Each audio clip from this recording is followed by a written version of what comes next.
February 15th, 2022, Ocegonah City Council meeting. We're conducting this evening's meeting as a hybrid. Council is on the dais and the public is in via Zoom. Chamber is currently closed to the public except for special presentations, public communications, and tonight's public hearing. Madam City Clerk, may we please have roll call? Absolutely. Councilmember Drew. Here. Councilmember Nickel. Here. Councilmember Firstock. Here. Mayor Pro Tem Pimentel. Here. Mayor Boyles. Here. All here, great. Okay, we're going to have the invocation led by Pastor Jonathan Elmore of the Bridge, followed by the Pledge of Allegiance, led by Councilmember Firstock. If we could please rise. It's an honor to be here. Thank you. Heavenly Father, thank you for what you're doing in this community, for how you're working in the lives of families and kids across the city, how you're working in our leaders, our social workers, God, our educators, Lord. I pray you give us wisdom tonight and for the days ahead, Lord. And I pray that you give us strength, that we can be a light to the city around us, God. Thank you for these leaders. Protect them and their families. And thank you for everything you provide, Lord. Be in our time tonight. In Jesus' name we pray, amen.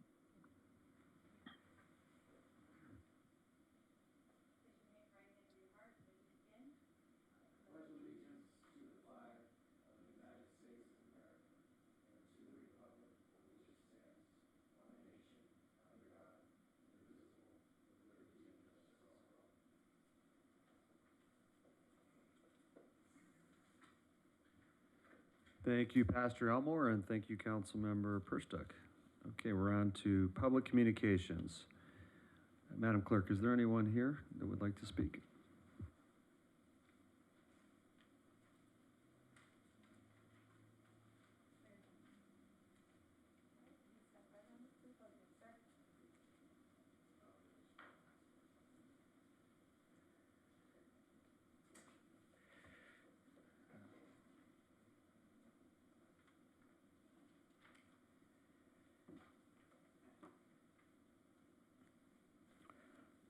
Is it okay to take the mask off while I'm...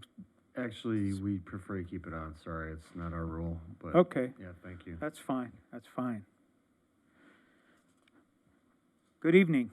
Good evening, Mayor, City Council members, staff, and members of the public.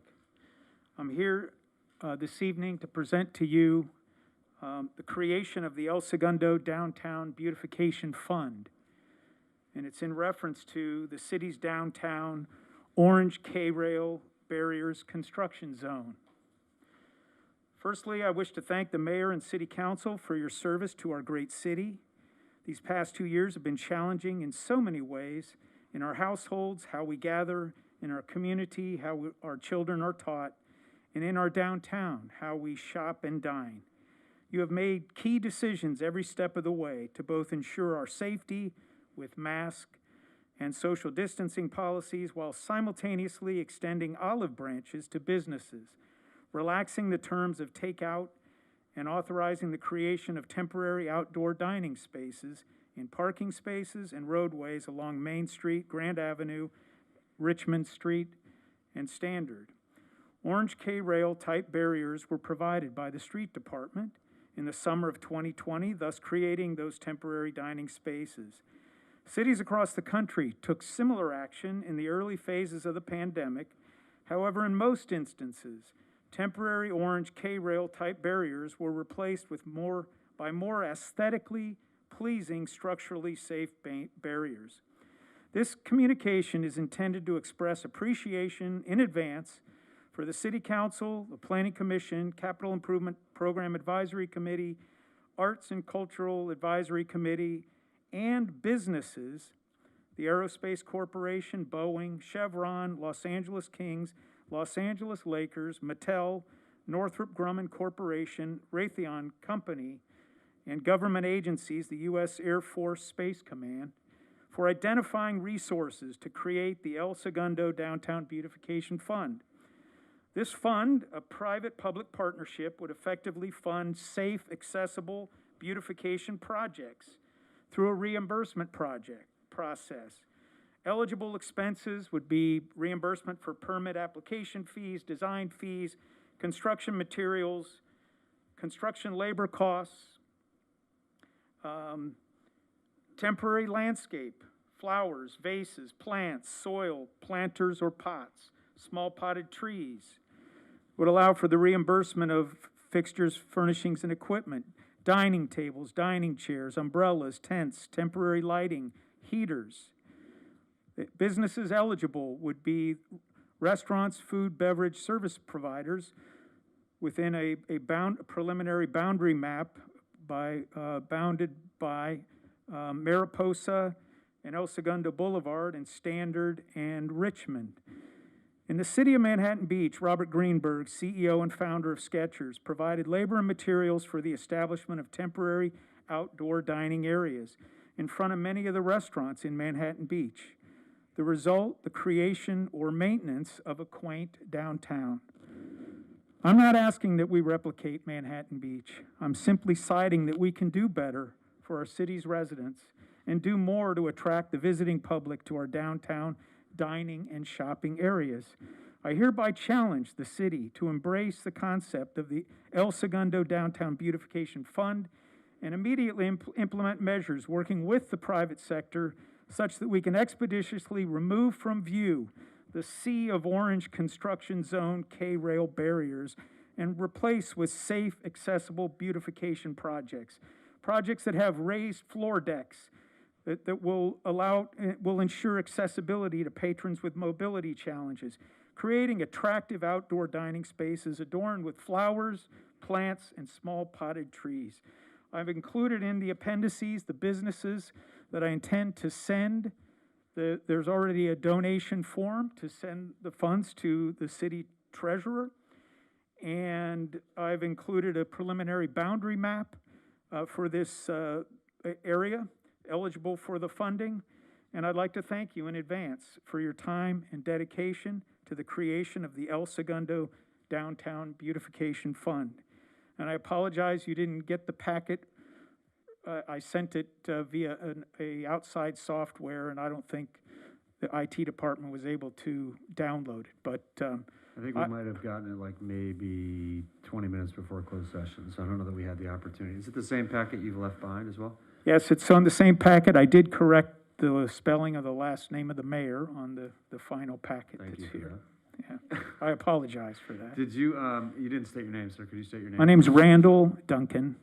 I Okay. also have the file on a stick drive if you wanted it. I More. think that's probably good, because I know I got it. I saw Okay. an email. I wasn't sure if it was spam or what, so I didn't open it yet, but, because it was like Okay. a file transfer kind of request. So, Okay, Yeah, so it came through.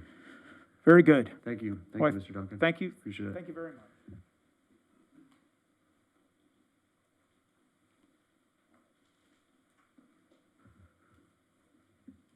I got a question for you, Mr. Lilio, while we're waiting for a potential other speaker. Has that organization ever contacted the city? Because that's the first I've seen of anything of that nature. Mayor, not that I'm aware of. I will follow up with city manager staff to see if that has happened before, but not that I'm aware of. Okay, all right, thank you.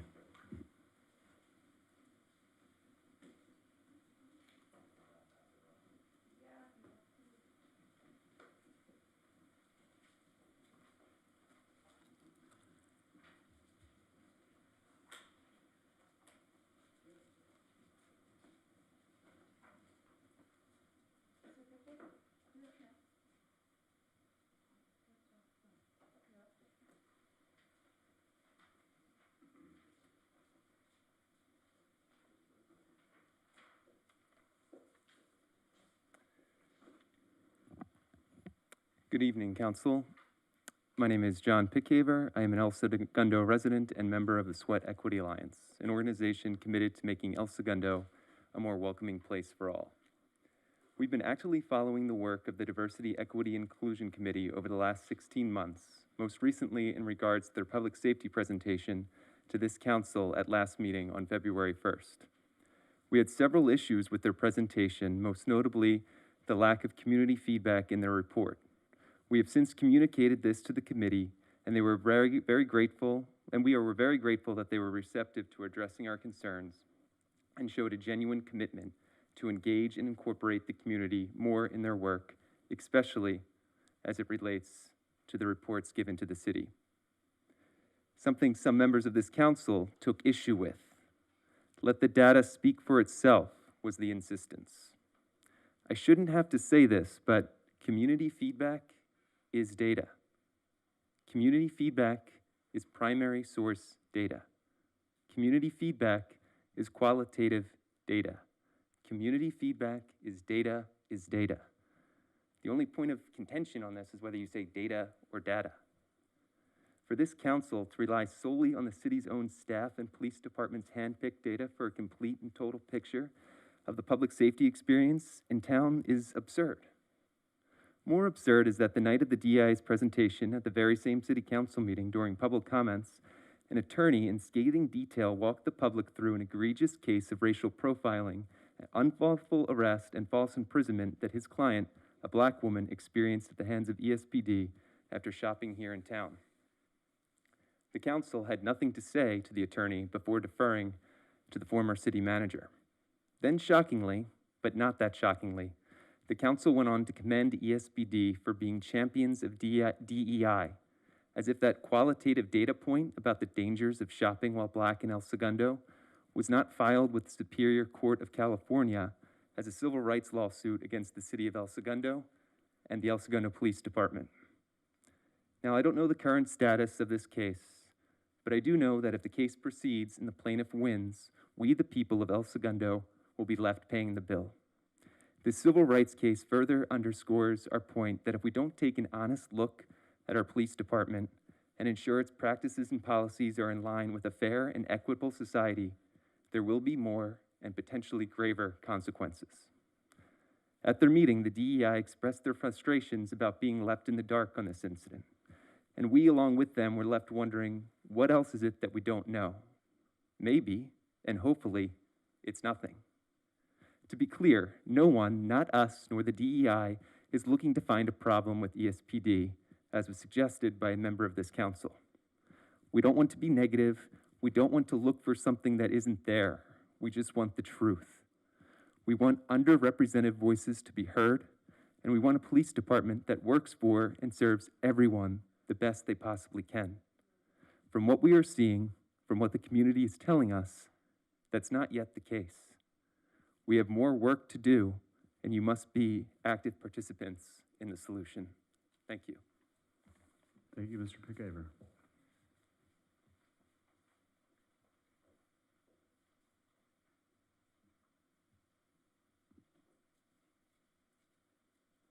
Mark, could you just, while we're waiting, address our policy with regards to legal, either real or potential legal proceedings?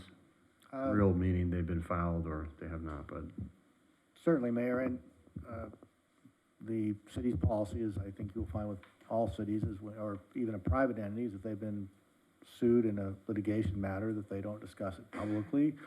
There are attorney-client communications and analyses of cases, and that information is not disclosed publicly.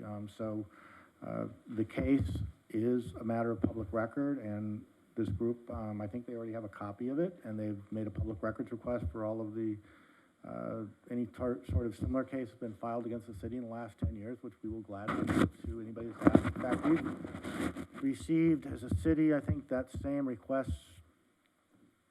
at least twice, if not 3 times in the last year, and we give out all of that information. We've had very few lawsuits of civil rights violations against our officers. That doesn't mean that we don't take them all seriously, but they are lawsuits, they're allegations.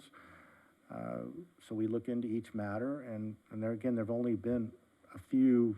In fact, we're looking through the last 10 years right now. I think it's 2 or 3, but we'll report that at the next council meeting, let you know. But we don't discuss the details of litigation during public meetings.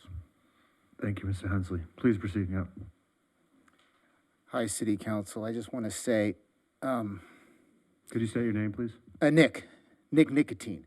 I'm really sad with the smoking ordinance that couldn't come on. It's just really sad. We preach in our community how child-friendly we are and all that kind of stuff. Anyway, I've spent the last 5 years working in the South Bay at 2 high schools and a middle school, and I can definitely tell you, the nicotine problem, the vaping problem, the smoking problem is here to stay. And it's sad that we as a community can't just put that ordinance in the city, you know, with the smoking issues. And I'm just really sad. You know, I go around town, I see people smoking weed. My son was at the car wash. People were on the sidewalk smoking weed, stinking up the car wash. It was just too bad. An officer drove by, looked at him, said, hey, can you put it out? They put it out, but still, it's the point. And I'm just really sad. And I wish we could get that together for the smoking ordinance. Thank you. Thank you, Mr. Nicotine.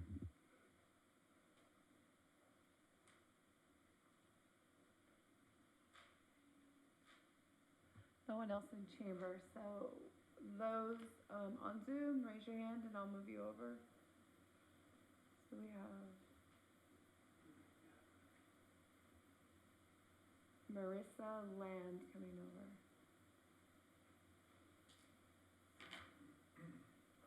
Hi, can you guys hear me? Yes, very well, thanks. All right, thanks everyone. I appreciate the opportunity. I've been a resident of El Segundo for nearly 12 years. I'd like to talk about Steve Wood serving on the Diversity, Equity, and Inclusion Committee because his behavior comes across like his goals are misaligned with those of the rest of the committee. He has said he said outright that systemic racism isn't a real problem. Basically, it's just some overblown narrative. In one DEI meeting, I saw him jump into a conversation about gender bias in the workplace and just derail that topic for something unrelated having to do with transgender athletes taking little girl spots in sports or just something unrelated. He continues to push this Larry Elder, Uncle Tom documentary as some kind of solution to all of our problems. Anyone who knows Larry Elder knows that he believes racism is overhyped. So it would seem that for Woody, the answer to our problems is just to stop thinking racism is a big deal. And not only does Woody promote this guy's documentary, he'd like for El Segundo taxpayers to foot the bill for every resident who will watch it. And he does this under the guise of making sure we have a range of opinions. At best, that's ill-informed. To have a seat on the DEI committee, you should be aligned with their mission at a minimum. He's not even comfortable with the name of the DEI committee. He says equity is about dividing. So it's really unclear to me why he's on the committee, but I have every bit of faith that the city council will occasionally check in and just be sure that the members of the DEI committee are aligned with the mission. Thank you. Thank you, Ms. Land.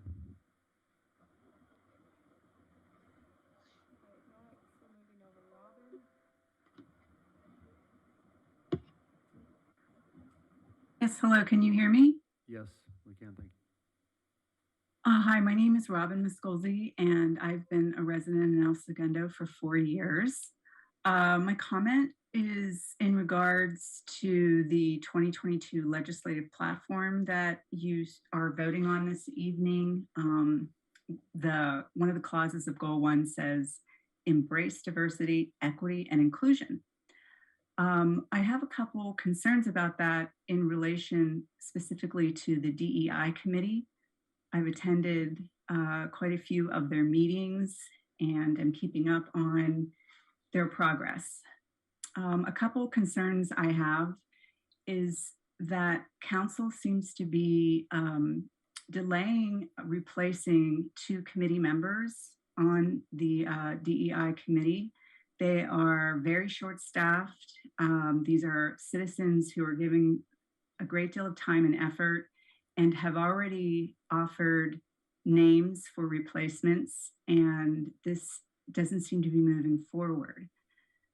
I have to say already, there are many in this community that I've talked to that are also roundly confused by the 16-month existence of the committee and not seeing anything substantive acted upon by council. And I agree with the previous speaker in the frustration in the ways that Mr. Wood contributes to this committee, if I could call it that. For example, in a DEI committee I attended, while the committee members were discussing orders of business, he proceeded to cut and paste a half a dozen quotes from the Bible in the chat with no explanation.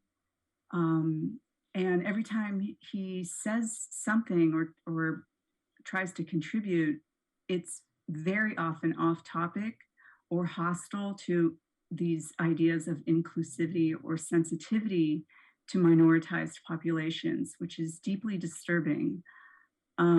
Again, like the previous speaker, I noticed that he consistently refers to the committee needing to be inclusive to all viewpoints. This is blatantly a red herring. This is a DEI committee formed under the assumption that El Segundo should take a structured approach to achieve equity and inclusion, relying upon listening, reporting, and organizing information that sheds light on the challenges facing minoritized populations. Mr. Wood is not in the minority in this town. Women like myself and others have listened long enough, and the very fact that he produces more work for the committee when they are trying to strategize their next step is such an obvious attempt to divert and distract, which is a tactic with a long history designed to destabilize civil rights groups. But his puzzling presence in this committee is so easily addressed. Honor the committee members who joined it to make a difference. Honor the committee members who joined it to research strategies for moving forward with a real agenda of inclusion. Honor the committee members who joined to contribute to community sharing and understanding. Remove him, because dragging your feet in appointing new members and leaving Mr. Wood on a DEI committee really displays optics that suggest you're trying to starve the committee on the vine until it goes away. And I have to say, El Segundo has had enough bad press about practices like that and much worse in the LA Times. And just a final note that recently and wonderfully, El Segundo proclaimed February to be Black History Month. And I just would love to encourage you to think about what that means to you, not just as human beings, but specifically as public servants to the people of El Segundo. You know, we can make proclamations like that, but what does it mean for El Segundo to proclaim this? I wonder if it is an empty sentiment given what I'm seeing with the DEI committee, you know, allowing the council to signal your interest in caring about Black history, but the DEI committees and the practices aligned with that so far has not exhibited any real commitment. You know, I ask that you make an attempt to look at the history of Black folks in El Segundo who tried to live in the city, but were intimidated by the oil industry, the KKK. I mean, do you contemplate the gravity of a church in El Segundo who took a check from the KKK to pay off their mortgage? Do you gratitude to a predominantly Black workforce who labored at Hyperion in the 70s? Thank you, Ms. McGolsey. You've hit your 5-minute limit. Thank you. Mm-hmm.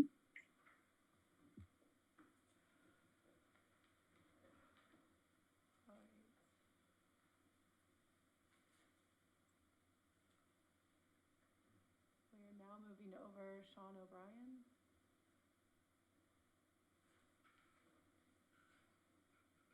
Hey, can you guys hear me? Yes.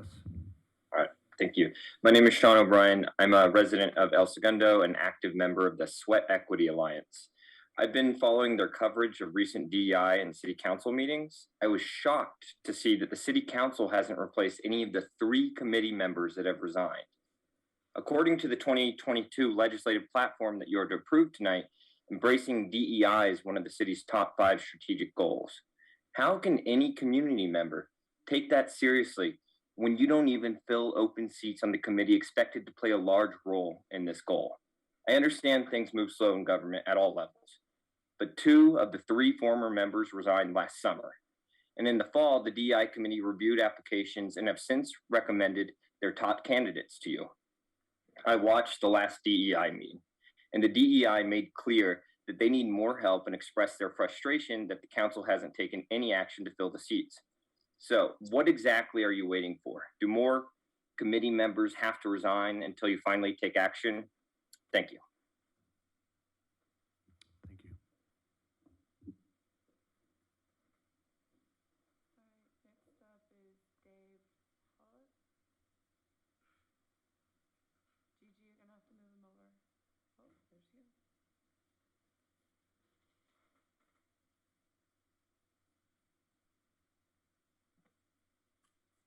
Can you hear me? We can. Okay, thank you. Hi, my name is David Hollop, and I'm an El Segundo resident, parent, small business owner, and tonight I'm speaking as a member of the Sweat Equity Alliance, specifically on item D12 on the agenda relating to the 2022 legislative platform that you are voting on this evening. As has been mentioned, the second clause of Goal 1 of the city's 5 strategic goals states that embracing diversity, equity, and inclusion it is one of them. However, as I read the legislative platform, I didn't see any bullets listed in the legislative priorities that appear to go to meeting that goal or aligning with that goal. So it does seem concerning that if this is one of our 5 strategic goals for the city, that there is nothing in the legislative priorities that lines up with that. Relatedly, as others have said, we've been following the DEI committee and certainly appreciate the members' work who are on that committee. Recently, one thing was brought up regarding collecting community feedback, and I believe it was Deputy City Manager Barbara Voss, who basically said that she is responsible for handling that, but just simply doesn't have enough time. And so I think that it just illustrates that I think further resources, if this is a serious priority, need to be put towards this effort. One other point I wanted to bring up specifically relating to the last council meeting where the public safety report from the DEI committee was presented. There was some data presented, and the El Segundo Police Department was commended for their work. But we wanted to bring up something that we brought up last year, and now is more relevant now that the data is being collected, and that's RIPA, or the Racial and Identity Profiling Act. This is the law that requires law enforcement and peace officers to collect and report all demographic data on all stops, not just on data on when an arrest is made or a citation is issued, et cetera. It's all stops. And so that data collection has started. The law doesn't require any report to be issued until April of the following year, so that'll be April 2023. But given the focus on the public safety report in the DEI committee and the collection of data, we believe that it would help understand the situation better if that data could be reported out, made available to the city council, to the DEI, and to the public, so that we can see what it looks like and have a better handle on the data and ensure that everyone is subject to safe and fair police practices. Thank you for your time. Thank you, Mr. Hall.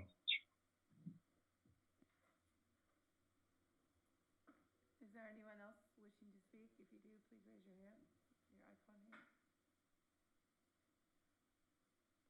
All right, that looks like that's it for this evening.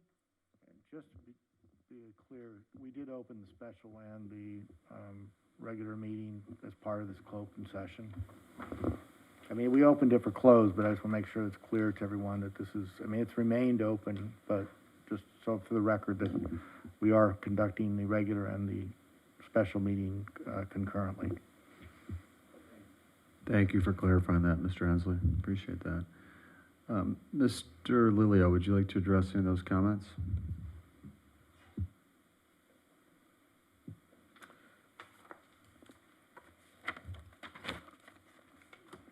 So for the first speaker, Mr. Duncan on the El Segundo Downtown Beautification Fund, I'll have CMO staff see if he has sent something over to us before. We'll look at this plan and reach out to him. As for, I believe it was 1, 2, 3, 4, 5, 6, the next 6 speakers spoke to DEI related issues, the 2022 legislative platform, and ensuring that it's inclusive of DEI issues, and also the RIPA Act.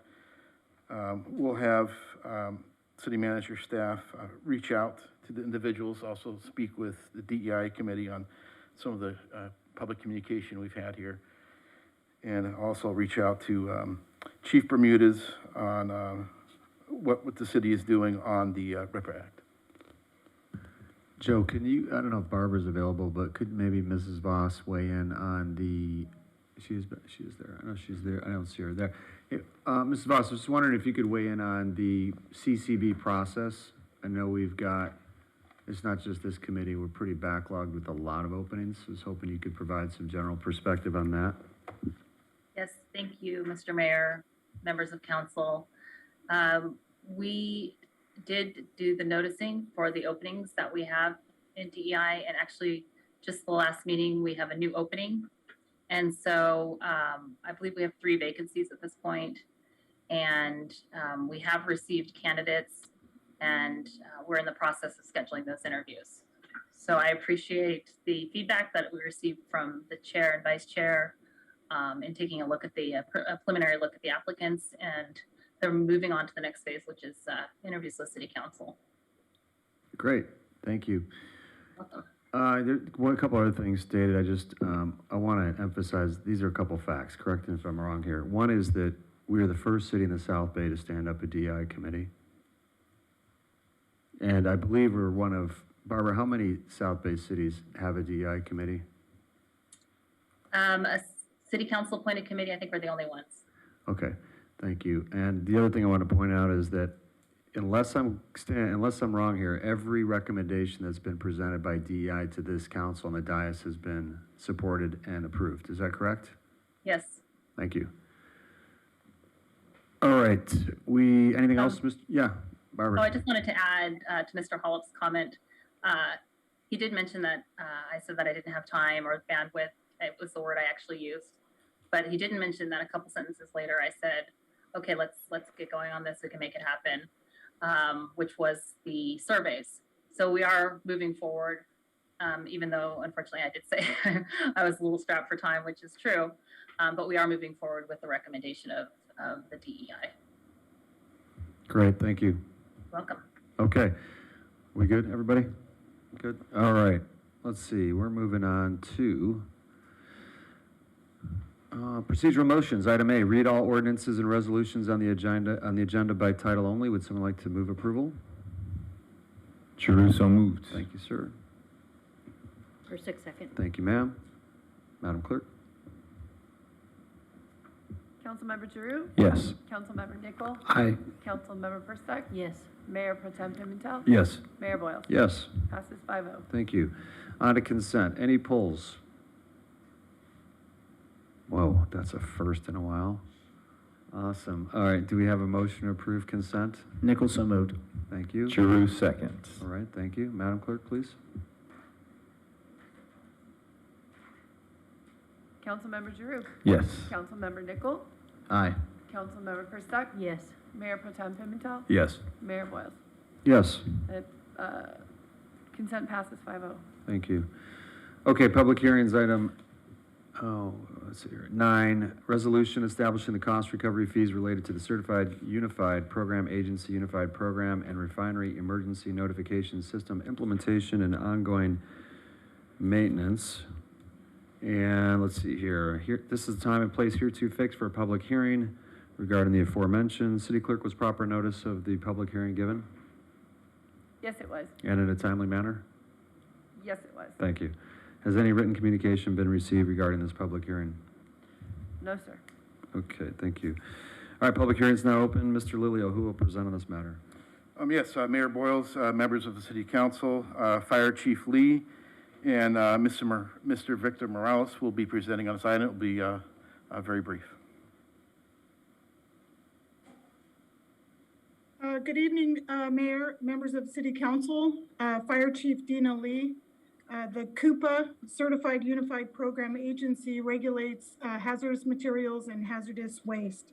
El Segundo became a CUPA back in 1997, utilizing the single fee system. In 2017, Program 4 was established that requires a higher level of oversight by the CUPA for the accidental release prevention program for the refinery. Also in 2017, Assembly Bill 1646 was approved by the governor that mandates an integrated alert and notification system to be used to notify the community surrounding a petroleum refinery. The resolution before you tonight is a housekeeping item to adopt the single fee system with the additional costs of Program 4 and the implementation and O&M costs of the alerting system. AB 1646 is a state mandate that only impacts Chevron.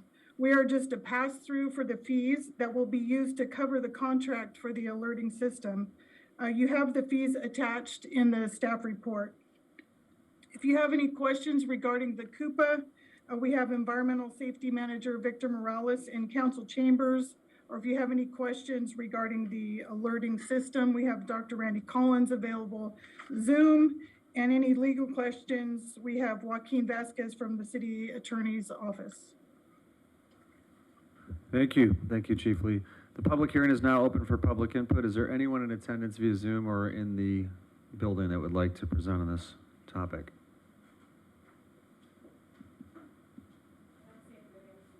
Okay.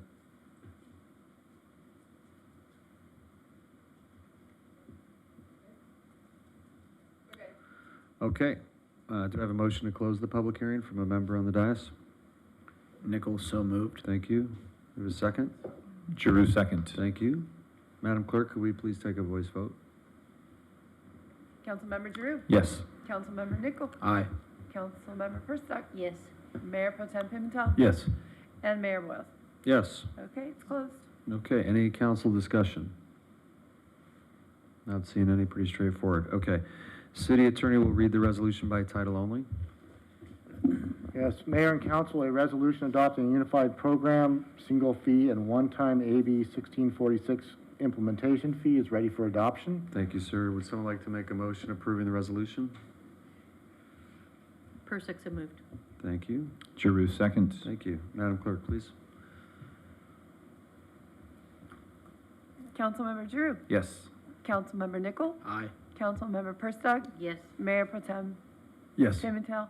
Mayor Boyles. Yes. Resolution passes 5-0. Excellent. Thank you. Thank you for being here, Mr. Morales. Thank you, Chief Lee. All right, we're on to item 10, ordinance amending El Segundo Municipal Code Titles 14 and 15 to comply with state law, allowing for 2-unit development and urban lot splits in the R1 single-family residential zone. And we have several things before us. One is to find that the proposed ordinance amending El Segundo Municipal Code Titles 14 and 15 is exempt from review under CEQA and the CEQA guidelines because SB 9 specifically authorizes local agencies to impose certain objective standards consistent with the bill's provisions and adopt an ordinance to implement its provision. SB 9 further provides that such ordinances are not considered a project, in quotes, under CEQA. The second thing before us is to waive the first reading and introduce an ordinance amending El Segundo Municipal Code Title 14 to include subdivision standards for general urban lot splits, in Title 15, adding new Section 15-4G, 2-unit residential developments, and urban lot splits in single-family residential zones, so it'd be R1 zones, in accordance with the provisions of Senate Bill number 9. And then we're gonna do a second reading March 1st, 2022. This is a time and place hereto fixed for a public hearing. Was proper notice of the hearing given in a timely manner, Madam Clerk? Yes, it was. Thank you. Has any written communication been received regarding this public hearing? No, sir. Thank you. All right, public hearing is now open. Mr. Lila, who will present? Development Services Director, Mr. Michael Allen. Thanks. Mr. Allen, please. Thank you. Good evening, Mayor, members of the City Council. As you all may recall, the item was first presented to the Council on February 1st as a first reading, and during deliberation discussion, council provided feedback in 4 additional general areas related to height, modified language specific to the allowable encroachments and the 50% coverage of the front of the unit for a porch, as well as clarifying language on the vehicular backup requirements, and lastly, the floor area calculations or clarifying language on the floor area. So staff has revised the ordinance to add the appropriate language and provide the clarifying stipulations specific to those 4 areas on height. If there are any questions related to those, I'm happy to answer those here, although they are outlined in the staff report and the exhibit attached tonight. So with that, I'm happy to answer any questions. Thank you for that brief presentation. We did go into great lengths last time. Much appreciated. Okay, public hearing is now open for public input. Is there anyone in attendance via Zoom that would like to address the council? Doesn't look like it. Anyone in the chamber? No, thank you. All right. State your last name. Someone here, would you like to make a motion to close the public hearing? Giroux, so moved. Thank you. Do we have a second? Nichols, second. Great. Madam Clerk, please. Councilmember Giroux. Yes. Councilmember Nichol. Aye. Councilmember Perstuck. Yes. Mayor Pro Tem Pimentel. Yes. Mayor Boyles. Yes, ma'am. Looking straight at you guys and messed up. Happens to the best of us. All right, thank you. Council discussion. Councilman Nichol, did you have something? Yeah, there was something that we discussed last time, and it still shows on here, Mr. Allen. It says that the maximum FAR is 0.06 or 1.0, and I thought we were trying to not do the 1.0 for the 25-foot wide lots. We did strike the FAR reference, so I will double check the red line version to make sure that we're striking out the FAR language. Okay, I see it on page 4 of the 6-page document, development standards for lots wider than 25 feet. Okay, we'll make sure that. I just want to make sure it's not in there. As long as it's acceptable through the city attorney, we'll read that into the record tonight. I think you said page 5. Scott, could you go through that again, please? Yeah, it's actually page 519 of the 700-plus page agenda.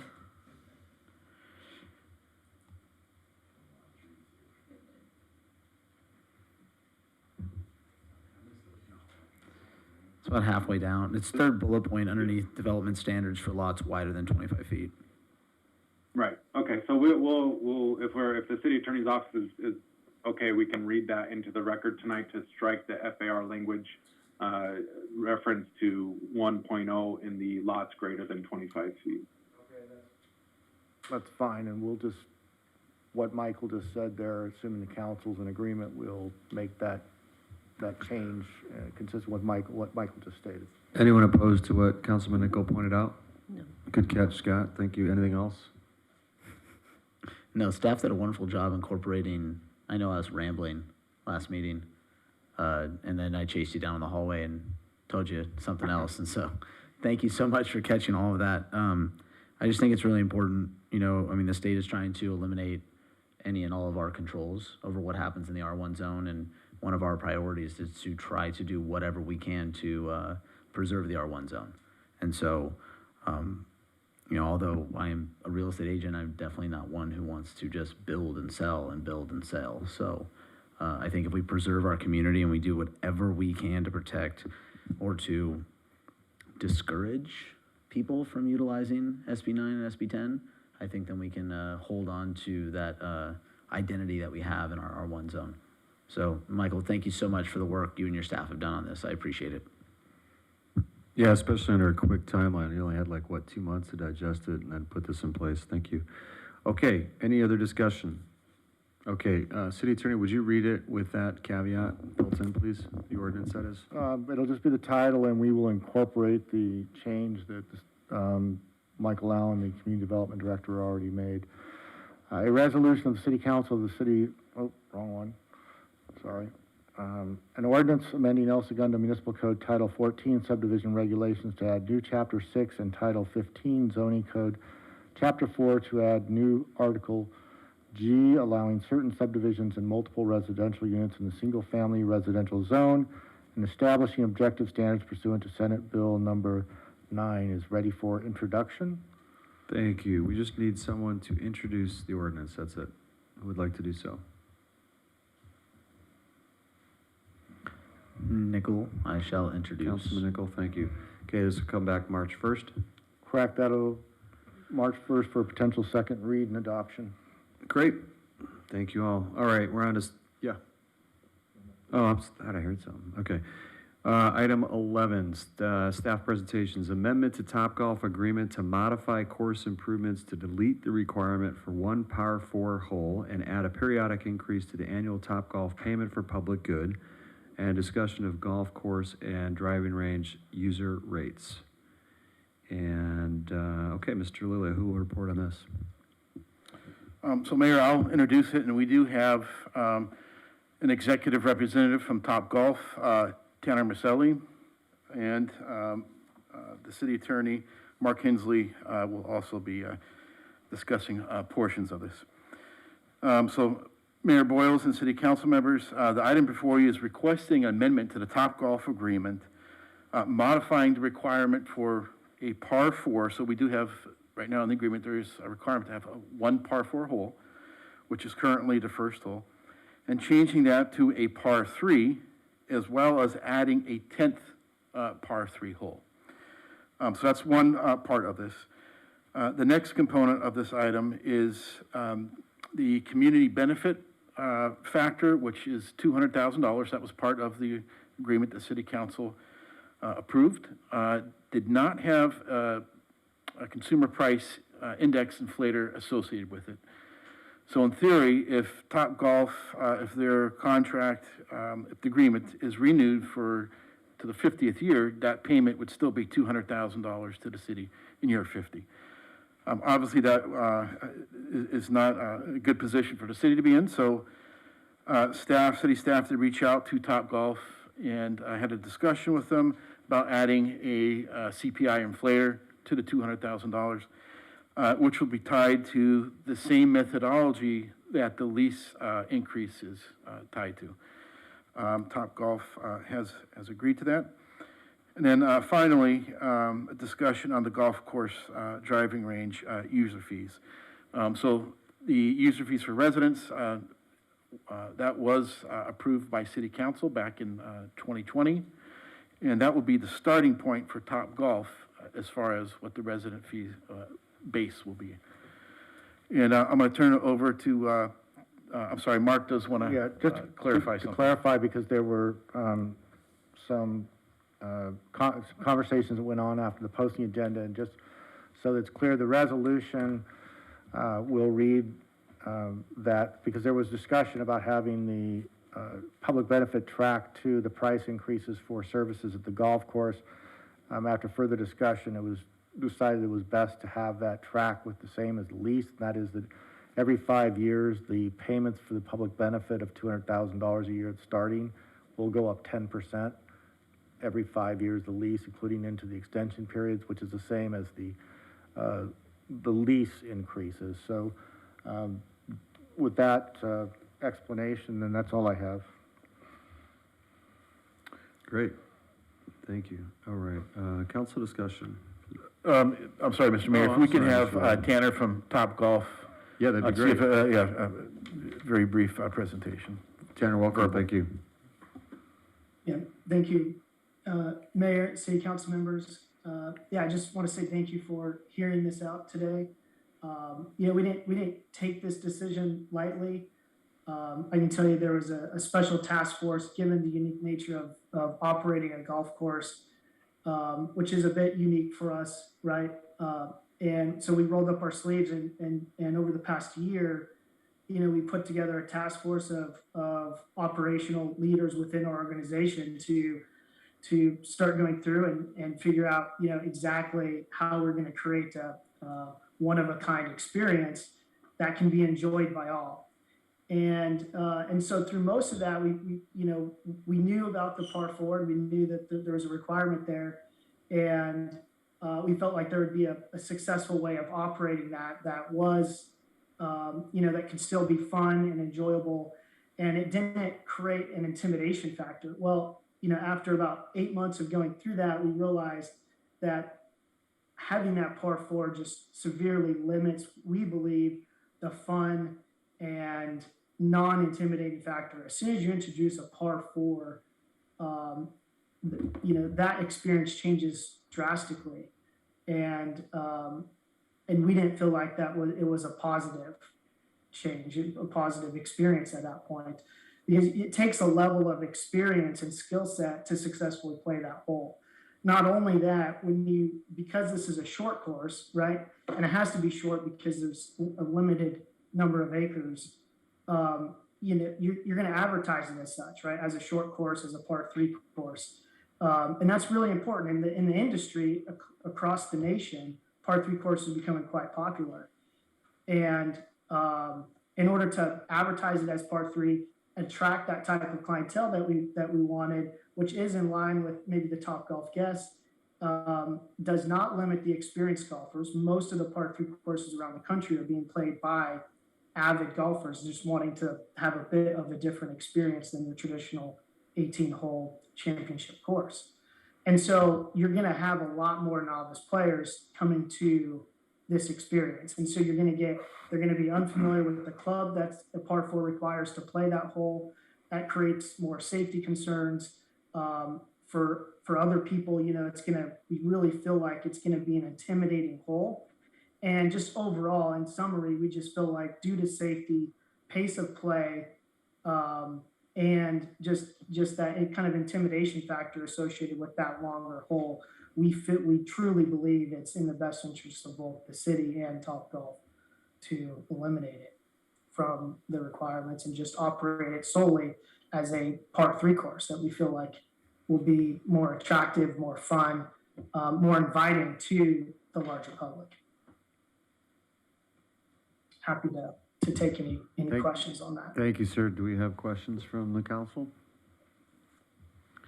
Hi, Tanner, this is Councilmember Nickel. How are you? Doing well, thank you. And so we're moving from a 9-hole course to a 10-hole course, correct? On this, what is being proposed? That's right. Yeah, currently with the par 4, there's 9 holes. With the par 3, we go to 10 holes, which is kind of unique because it creates a front 5 and a back 5. And there's no additional charge. It's not like, oh, we're playing 10 holes now, so now we're going to raise the price, right? That's right, yeah, same exact pricing. And so what you're saying is people get to play more golf for the same amount of money. Yeah, right. Arguably funner golf.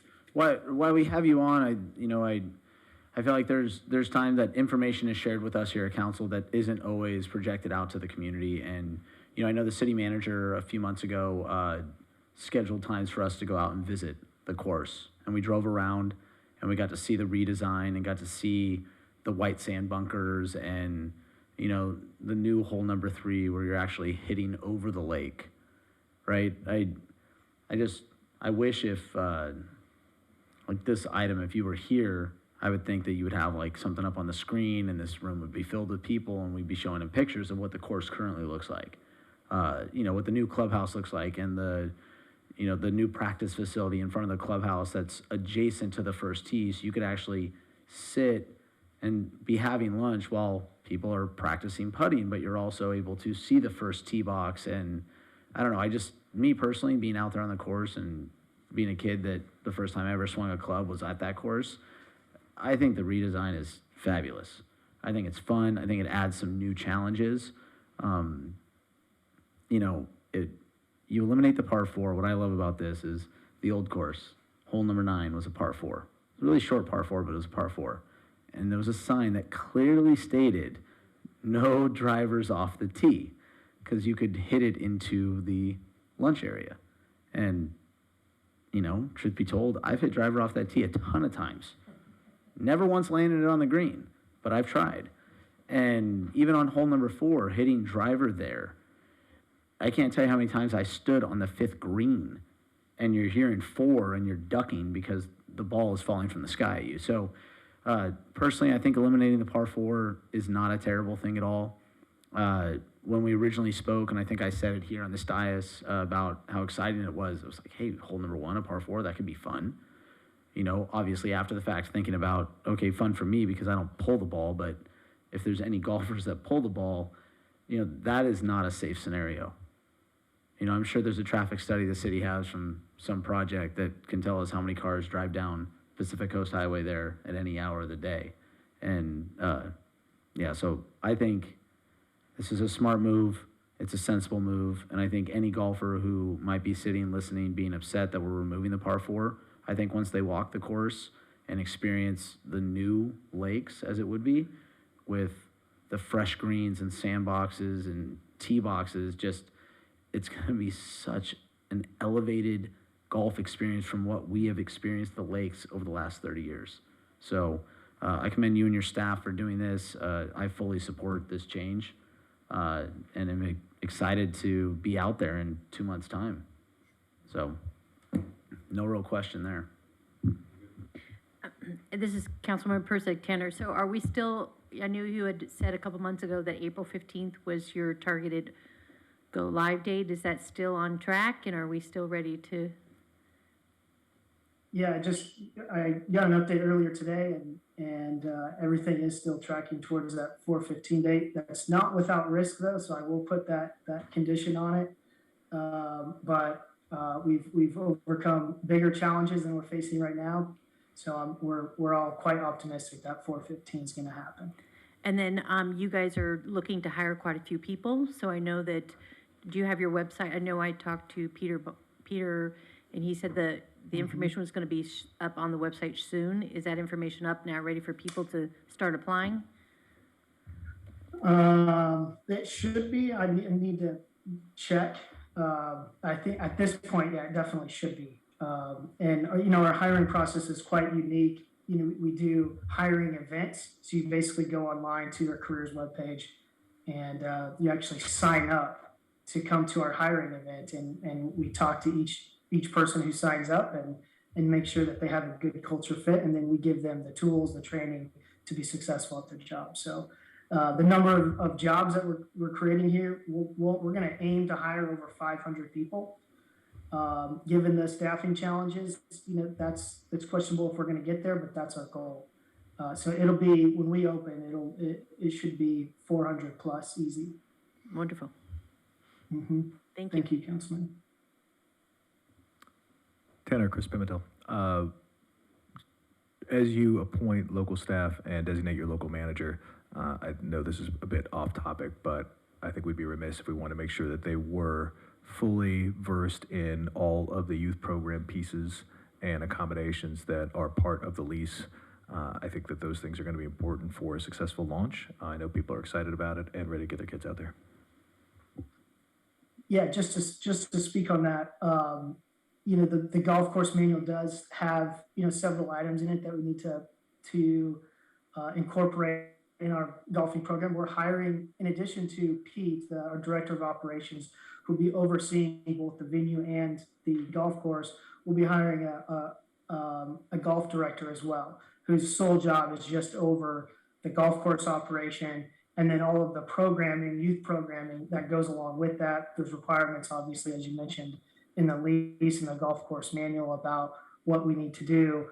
And so we're going to fulfill all of those. And if there's any other needs that you all or us see with respect to the youth or just the community as a whole, I mean, we'd love to partner with you on that. And again, we fully realize that we have an obligation here to create a really successful and community-driven operation, golf course operation, and we're excited to roll up our sleeves with you to create a truly incredible experience. Thank you. Tanner, I just wanted to, kind of cool. I was looking at LinkedIn, and you guys just promoted. I think she worked for you in the past, but she's coming to Top Golf El Segundo, Amber Stokey. And just as a proxy for how excited people are, 825 people liked her post where she said she's stoked to share that she started a new position as director of sales at Top Golf, and there were 193 comments. So it's a pretty good sign. Great stuff. That's great. All right, are we done with Tanner? Okay. So what we need here is a motion approving an amendment allowing Top Golf to modify the golf course improvement portion of the project, and then in exchange, they're going to make that allowance for the CPI increase every 5 years of 10%. Would someone like to move approval of that? Persick, so moved. Thank you. Do you have a second? Giroux, second. Great, thank you both. Madam Clerk, please. Councilmember Drew, Yes. Councilmember Dickel, Aye. Councilmember Persick, Yes. Mayor Pro Tem Pimentel, Yes. Mayor Boyles. Yes. Passes 5-0. Great, thank you. Okay, next up, thank you, Tanner, if he's still there. No, I think he's gone. Okay, next up, discussion of golf course and driving range user rates. And Mr. Lilio? Did we already cover that? That's on my talking points.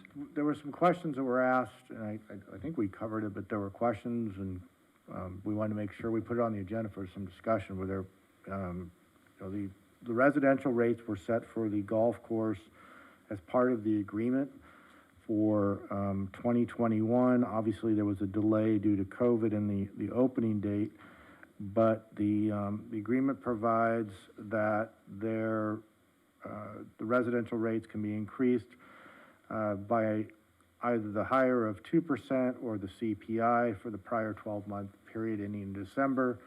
So there've been some questions of staff on that issue, so we wanted to clarify that for council. I don't know if there's any follow-up questions, but we just wanted to put it out there. I'm the genesis of that, and I just think that every time, because the future of the lakes is such an important piece, that I think every time that we revisit it, we need to refresh the fundamentals of all the things that are invested for the community and for the golfers that we have as the progress we make to that. So I asked for that to be inserted, and I think we covered that in part of Tanner's presentation. Something came up in a conversation I had a couple weeks ago, and City of LA, I don't know how long ago they did this, but if you are a resident of the City of Los Angeles, any of their municipal courses, you're allowed to make tee times 9 days in advance versus a non-resident can only make them 7 days in advance. And it's like a small little just thing, that as a resident, this is your course and you get a little, extra time. So anything like that, if Topgolf's listening and they decide to do something like that, well, I think the residents of El Segundo would appreciate it. Thanks for sharing. Okay. I think we're good here, right? We're good to receive and file on the rates? Yes, Mayor. Okay. Thank you. We're closing this one out. Next up, we have the 2022 legislative platform. And I believe Mr. Portland Bates is going to present on this one.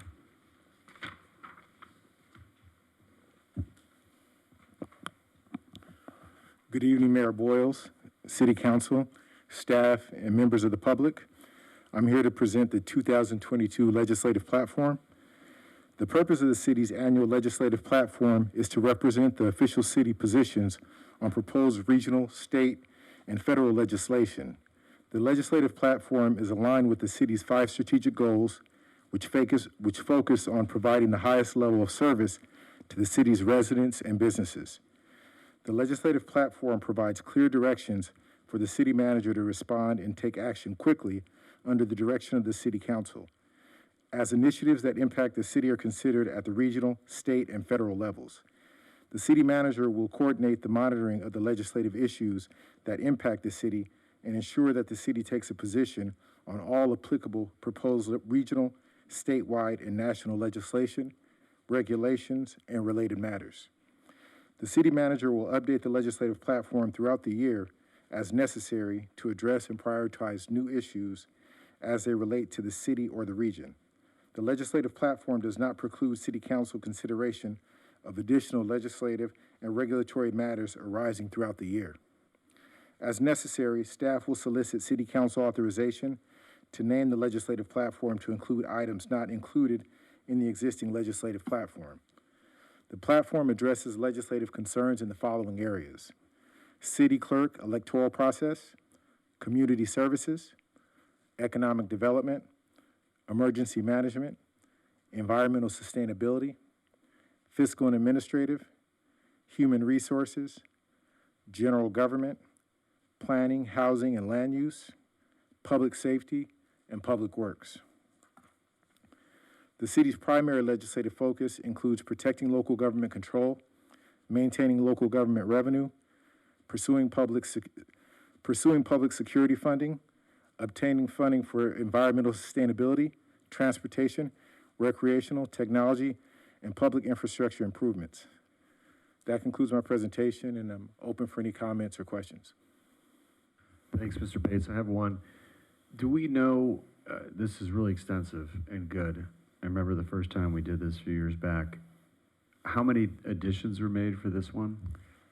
I don't know off the top of my head, but we did have additions from several different departments, planning, housing, and land use. I know we had a few additions from public safety, and I also believe emergency management. Okay. Okay. Thank you. I appreciate that. Any further questions or comments? It looks good. It's extensive. Yeah. I would throw out there that for people who are combing through this and reading it at home, if there's a specific issue on a high-profile bill or a bill of, even if it's a low-profile bill, but something that significantly impacts us, that all of those positions are reserved to the council. So if there's something, if someone sees the bail piece in here, they'll note that the bail piece ends in the interest of the community of El Segundo. So if we want to take a position on a specific piece, whether it's tax increment or bail, no bail, there's things that we would have the ability to take residential input to and make modifications on that for a specific bill, because a specific bill could be all over a tax increment, but it could be in a manner that's something that we don't care for. It could be a density bonus that we think is not in our issue or our benefit. So those things are reserved to us. These aren't carte blanche staff runaway pieces, but I commend you for this. Yeah, one quick, just while you mention it, Chris, I think it's important. Several of us serve on outside agencies. Chris is on Council of Governments with me. I'm on SCAG, which is Southern Cal Association of Governments. Some of you are on other activities, including the Chamber, other boards, I should say. We get updates, and most of those outside agencies, and I think staff members, and I know Mr. Hensley in his legal capacity also gets updates on pretty much any bill that's coming down the pike from Sacramento, and potentially federally if it could affect us, with the ability to monitor that bill, remain neutral, oppose, or support. And so to Mayor Pro Tem's point, we are constantly looking at the bills. And over the last few years in Sacramento, it's just been tough to keep up with. There's been so many bills inundated, particularly when it comes to diminishing local control as it relates to housing. So we do stay abreast of those through various means. And to the Mayor Pro Tem's point, if you have a concern, something else you'd like revisited, or something that's on our platform, please bring it to our attention. And good work on this. Thanks, Mr. Bates. Any further comments, questions? All right, I think we are just going to approve it. So we just need a motion to approve. Yeah, oh yeah, I'm sorry, Mrs. Voss, please. Sorry, I'm echoing. There we go. I just wanted to add, possibly for your consideration, the comments that were made during public communications about legislation that supports diversity, equity, and inclusion, that we may add some language to the legislative platform along those lines to support DEI locally. I think we have. I remember reviewing this earlier. There's definitely some language in there. I'm looking for it now. I'm scanning, related to equity and programs. There is. I think it's under community services.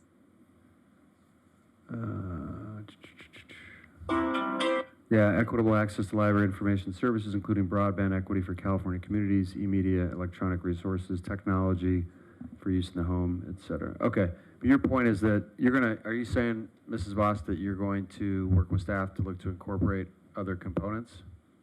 Yeah, look for best practices and language that is aligned with the mission of the Diversity, Equity, and Inclusion Committee efforts. Great, thank you. All right. Someone like to move approval? Pimentel, so moved. Thank you, sir. Nichols, second. Thank you, sir. Madam Clerk. Councilmember Cruz? Yes. Councilmember Nichols? Aye. Councilmember Perstuck? Yes. Mayor Pro Tem Pimentel? Yes. Mayor Boyles? Yes. Passes 5-0. Great, thank you. No, I said thank you. Yeah. Yeah. No. Okay, committees, commissions, and boards, we have nothing there. Report, City Clerk. No report this evening. Okay, thank you. Mr. Robinson, City Treasurer, item 13. Thank you for being here.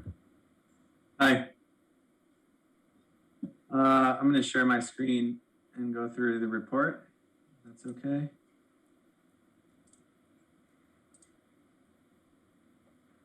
Okay, can we see the portfolio summary? Yeah, we can, Matt, thanks. Can you hear me? Hear you fine. Okay, this is going to be a little bit more of a survey of what's going on in the world regarding the economy and I guess the state of interest rates, because there weren't a whole lot of changes over the last quarter in terms of the portfolio. We continue to have bonds mature, and in the interim, we're putting those into LAIF while the LAIF yield is high.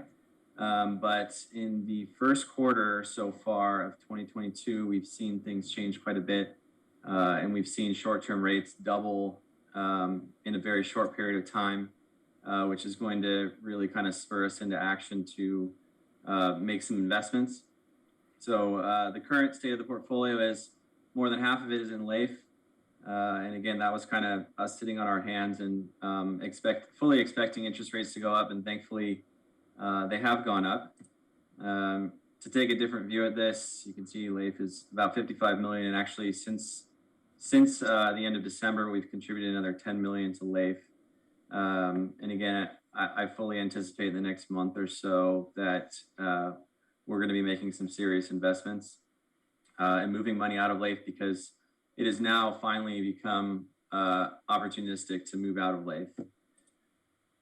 Looking at the portfolio and kind of the ladder, you can see as we move through time, things are starting to peel off, and we really should have some investments in the 2026, 2027 timeframe, and that is where we'll be focusing, 25, 26, 27, because we really want to have at least 10 million maturing every year to handle the POB that we need to make a big payment on in the second quarter.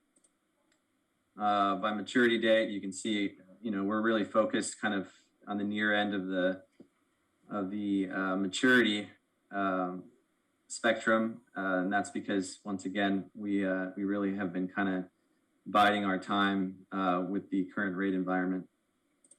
You look at the portfolio, nothing really has changed. These are the individual assets, probably not worth going through.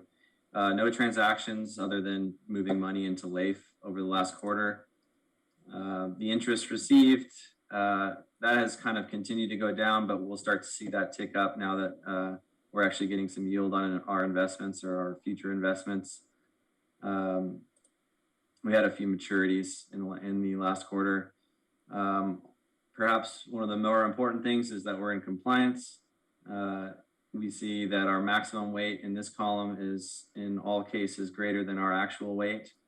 So we're good there.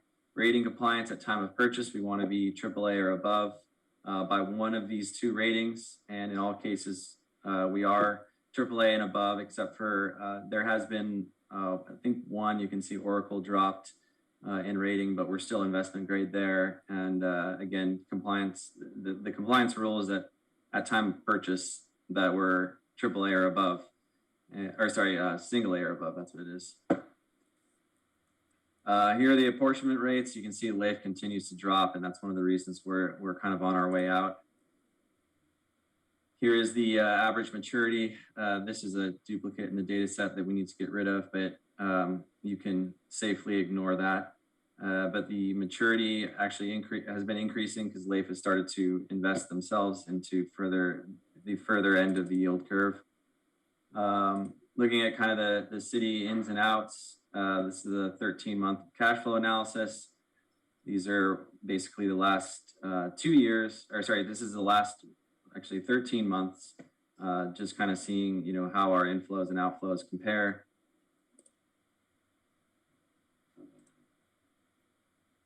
I will move on to more of an economic analysis. So this is the big story, is the yield curve has really started to steepen, at least at the front end.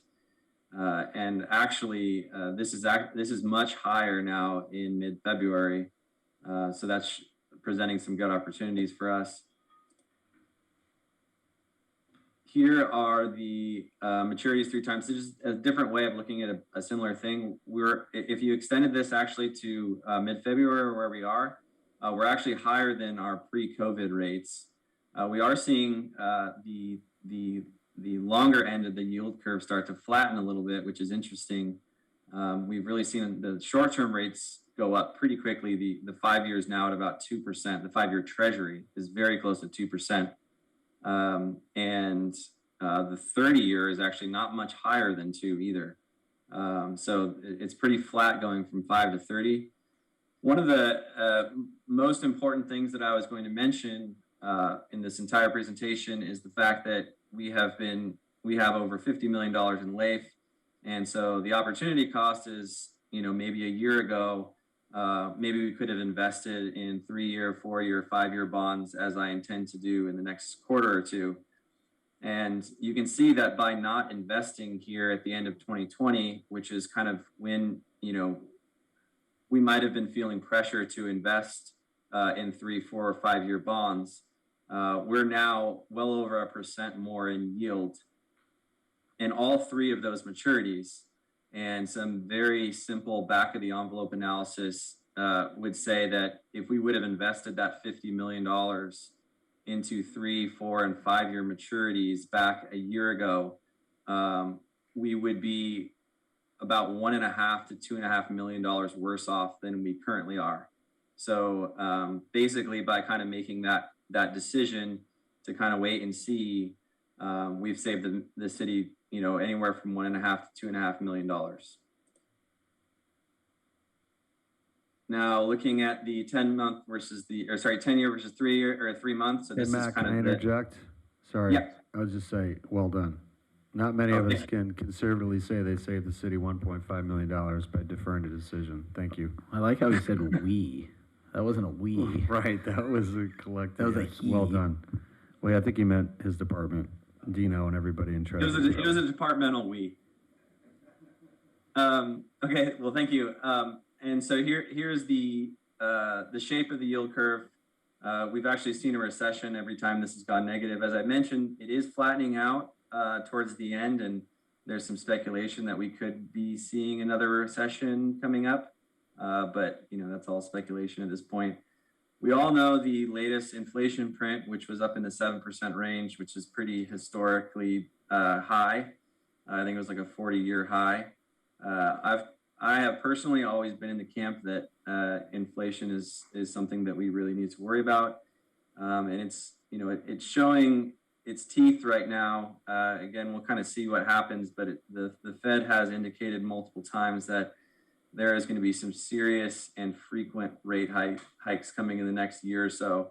And it's interesting that we're already seeing rates jump as much as they have, considering the fact that the actual Fed funds rate hasn't raised at all. So I think we are going to see something in March. I'm pretty sure everyone's all but certain that we're going to see something like a 50 basis point raise in the Fed funds rate, but we will see. The 5-year break-even inflation. So you can see that as of the end of 2021, we're already seeing anticipated inflation is close to 3% going forward on a 5-year annualized basis. Some other spreads that I've actually kind of come in contact with through my day job is showing that the expectation of 1-year inflation going forward from now is 4%, which is double what the Fed typically targets. So with that being said, I think that's just about all that I have for this presentation. And if you have any questions, happy to answer them. I think we're good, Matt. We're fortunate to have you. Thank you. And thank everybody in your department, please. Great, thanks. All right, let's see. We are on to Councilmember Drew under reports. And Councilmember Drew, you have an item under your name. Yes, and we're looking to form and appoint council members to an ad hoc committee to discuss executive team and management confidential group employees, unrepresented employees, salaries and benefits. So the recommendation is to move this piece to an ad hoc in order to be able to meet more frequently and have some open discussion in order to get to where we want to go in a more timely fashion and efficient fashion. So this would be separate from the finance committee, which is a standing committee. Am I correct on this, Joe? I'm not talking out of turn here? Yes, that is correct. Okay. So just think overall doing it in this manner will help get us to where we want to go a little bit faster. Okay.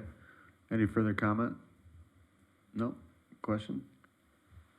No? So it's the same two members too, Same right? two members, is just separating that piece of it, Got that it. subject matter off in order to be able to get there a little quicker. Great. Okay, if there's no further discussion, would someone like to move approval? Persick, so moved. Thank you. Pimentel, second. All right, thanks. Madam Clerk, please. Councilmember Drew, Yes. Councilmember Nichol, Aye. Councilmember Perstuck, Yes. Mayor Pro Tem Pimentel. Yes. Mayor Boyles. Yes. Passes 5-0. Great, thank you. Okay, we are on to, let's see, next up would be Councilmember Nichol. My microphone doesn't want to work. There was someone that came and spoke at public comment about the smoking ordinance. And I know I don't want to belabor this point, but, you know, I think sometimes we sit up here and it's really hard to truly understand what the will of the public is, what the will of the people is. And I know they elected us. They elected us because they trust our thought processes. They align themselves with many of the things that, you know, we say that we stand for. And I think there comes a time when, you know, we as council members, and I don't have to tell any of you this because you know this, you've sat here and you've had a tough decision in front of you and you know your vote matters and it means something. And I just think that it's always very important for us to look outside ourselves and listen to the public and understand what the public is asking of us in those moments rather than just what, say, our opinion might be on a matter. So, yeah, I want to make sure that community member feels heard. And, anyway, so boys, U10, Area 1D champions. I don't want to bore you with details, but let's just say I should say we, but it's not my team. I tell the boys all the time, it's their team. I just happen to coach them. We needed South Redondo to beat Manhattan Beach and not allow a goal. If Manhattan Beach would have scored one goal, just one, Manhattan Beach would have gone through. We needed South Redondo to beat them in a shutout, and we needed to win at least 3-0. Boys went out, played their butts off, and got a 4-0 win. And then as the story is told, game ends and we don't know what's going on. And one of the kids says, "Hey, I heard South Redondo is beating Manhattan Beach 4-0. And I said, "That can't be true. The game should be over. It started at the same time as us." And a representative from Area 1D walks over and says, "Hey, this is what's going on. This is the current score. There's not a final whistle yet, so hang out because I don't know if you finished first or second." And so we have all the boys sit down, and this 3 minutes probably seemed like 30, right? And then he gets a text message. He walks over and he gathers the boys around and he says, "Congratulations, you're champions." They all start jumping up and down, going crazy. And I don't know if you know this, but when you win the championship for 1D, the gift that you're given is a weekend in Corona. You know? I used to be Riverside, so we're going to Corona March 5th. And if we play really well that day, we get to go back the next day. Consider that for a 2 more step up games. from what it used to be. So I know it's baseball season and baseball opening day is right around the corner, but AYSO El Segundo moves on and we continue to play soccer in March. So congratulations, boys. I'm very proud of you. That's awesome, Scott. Congrats to your team. Thank you. All right, Councilmember Perstuck. Yes, I just wanted to remind everybody that we have the shredding event on 2/26. So if you have any shredding, and I just want to thank the El Segundo staff for putting these events on and, you know, making it easy to live and work and play in El Segundo without having to leave town. So thank you. And it was thank you to all the Super Bowl attendees who visited our restaurants in our downtown. It was quite full over the weekend, so I'm sure it was great for the hotels and the restaurants, and we appreciate them being patrons of El Segundo. Thank you, Councilmember. Mayor Pro Tem Pimentel. We had the South Bay Cog transportation meeting on Monday, Mr. Mayor. All 3 of the major El Segundo transport projects continue to advance, so that's good news, to include Park Place, which is by far the largest one with over $100 million price tag. So that is good because that locks us in with our regional funding and our funding mechanisms through Measure R and possibly through Measure M. Measure M projects will come up here in the next year, actually in the fall, excuse me. We looked at and will have postponed to, or continued to, excuse me, until the April 11th meeting, discussions about the Green Line and what the routing and train service will look like on the Green Line. As the Green Line connects up through the airport, effectively what the discussion is if you get on the south end of the Green Line and ride toward Norwalk, will you have to connect at LAX and then change to go to Norwalk, or will the alternate be true? Will the primary line be the east-west line? There'll be a lot of discussion on it, and a lot of it involves reading the tea leaves of the future of where we think the biggest ridership will go. But it's a significant conversation. It obviously means a lot to us because people who look to transit on the Green Line who work downtown, if you want to go green to silver or green to blue to get downtown, it's a matter of do you go up through LAX and have to make a train stop. So that'll be a robust one, and then a follow-on discussion will involve potential secondary Olympic venues for 2028 and how that will tie into the, how that will tie into the overall traffic plan. I think there's a lot of positive lessons we learned from the Super Bowl because their traffic management seemed to go very, very well. But part of that is determining what those secondary venues will be, how we'll use the beach and things like that. We have sanitation, regional sanitation comes up tomorrow. Those meetings are important to all of us. For our businesses on the east side of town, there's a bond issue and a rate study going in. So I know that we all felt the pain of the Hyperion rate study on the residential side of town, while similarly the people on the east side of town who are part of county sanitation and don't pump the Hyperion, that rate study comes to them as they pay that directly to District 5. But that's all for me. Mr. Mayor, before you get to yours, I forgot one thing. Just a little note, tomorrow evening at 5 p.m., the El Segundo High School girls water polo team is in the CIF semifinals. So big deal for them. I think they are the #1 ranked team in that division, so we're hoping they pull it out in El Toro tomorrow. So good luck, ladies. Thank you. Thank you very much, Lance. Okay, Chris, just want to say thanks for your leadership on that transportation committee. I used to serve on that thing, and man, it is so complex and detailed, and sometimes just painful. So I appreciate your leadership governing that committee for the Council of Governments. I would say not the least because now we have 2 supervisory districts involved. So you have the dynamics between the 2 county supervisory districts playing out in front of you, which is similar to Ukraine, but different. Well, thank you. We're better off with the COG because of it. Let's see. Well, yeah, along the CIF, it's like a lot of cool sports things going on in El Segundo. There's another AYSO team, girls team, that did really well. They're going on. I think Lance Bustrom's team. I forget who else coaches with him.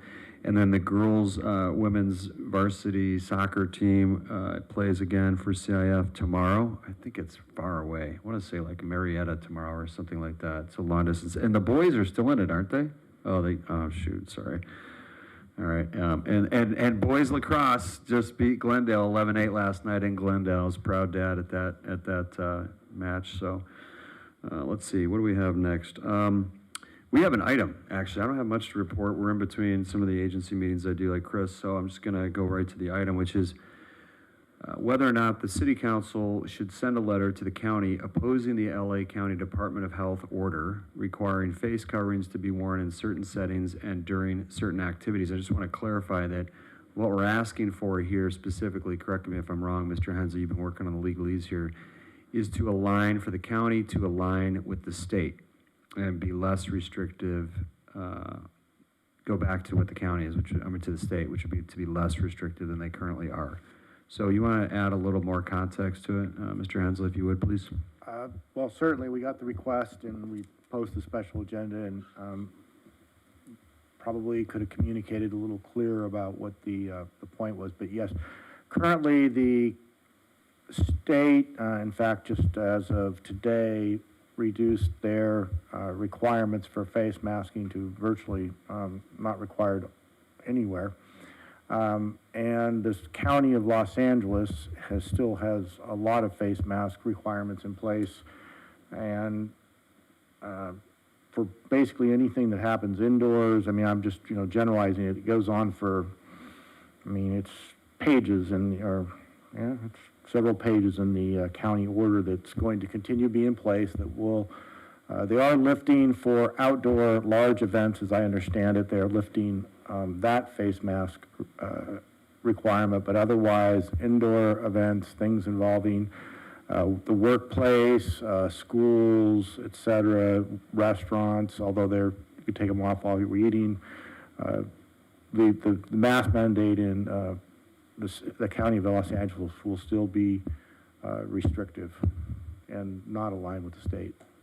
So our letter would be similar to letters that the council has authorized in the past. We've asked the county to align with the state and relax some of the requirements, basically. If that's the will of the council, yes, then the Okay. staff will put that together for the council to execute and send to the county. And then Mayor Pro Tem, you just pointed out that you had just gotten aware that the county just changed something earlier today. Yeah, outdoor masking for K through 12 is discretionary now. It's voluntary.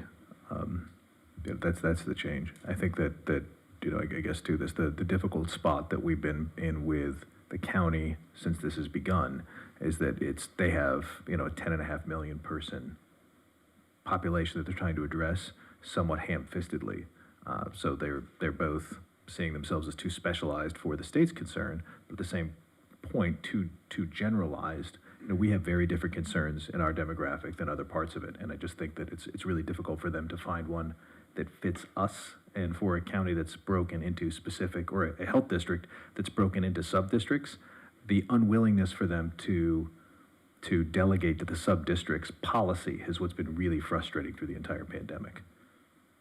Yeah, you're right. Thanks for clarifying that. In fact, at COG, we spent a lot of time and energy lobbying for that very thing. SPA 8, I think, is the right district that we're in, to get them to consider to look at it differently, given that so many people in LA County, it's bigger than most countries. But we failed to get that point across, and actually, I think that there's at least 2 supervisors that have been pretty vocally opposed to some of the current mandates that have been imposed by the Department of Public Health. Anyway, okay. Any further comments or questions? Councilman Nickel? I just thought that we would be remiss not to speak a little bit about all the public comments we received regarding this item. Yeah, thanks. The written communication, all that written communication emails, Ms. Weaver, does that all go into the public record? Posted to the website. Posted to the website, so all the... For 3 p.m. today, they were posted.